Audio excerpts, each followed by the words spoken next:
Hi everyone, welcome to Luke's John Deere Garage.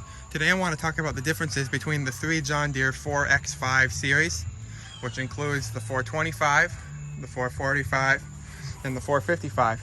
These models were sold between 1992 and 2002, and they're still quite popular today. They're still very capable tractors. Let's start with the 425. This particular tractor is an all-wheel steer model, which was offered on all three. It was only offered on the 445 for a little while, but it was offered on all three. And it seems to be the most common to see the all-wheel steer on a 425. I don't know why that was. Now the differences between a 425 and the other models is the 425 actually came with smaller tires on it from the factory. The back tires were 23.5 in height, and the fronts were 16, I believe. Some 425s lacked a cruise control, as you can see this one does, and the 425 also didn't have the seat suspension that the other two did.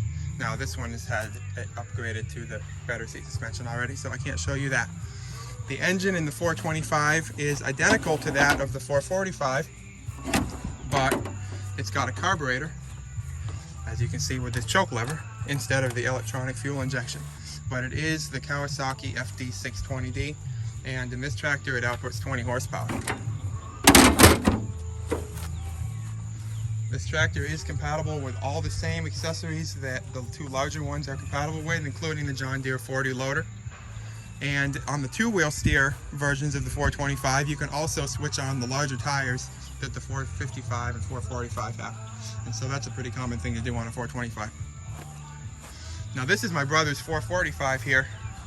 We've got the John Deere Femco cab on this one right now. This one has also got the Kawasaki FD620D engine, and it outputs 22 horsepower just because of the electronic fuel injection that it has. You can compare the size of the front tires here. You can see it's got the 18-inch tall front tires and the 26-inch tall back tires.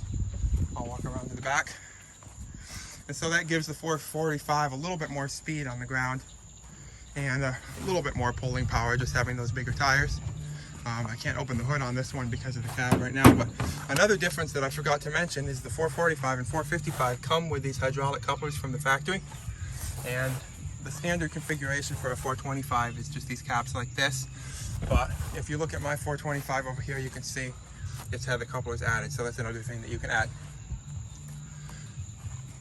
And the 445 also came with the high back seat and the suspension that you see there. It's been added to my 425.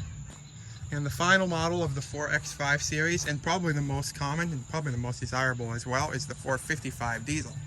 The hood on this one, you can see the engine. It's got a 22 horsepower liquid cooled Yanmar diesel engine. Otherwise, the tractor frame and tires and seat and all that stuff is just about the same as the 445, but I would think that this tractor has more low-end torque available just due to the diesel engine. I found it to anyway. You can see the front tires are the same there. As far as upgrades that we've done to this tractor, it's put a little reverse pedal extender there.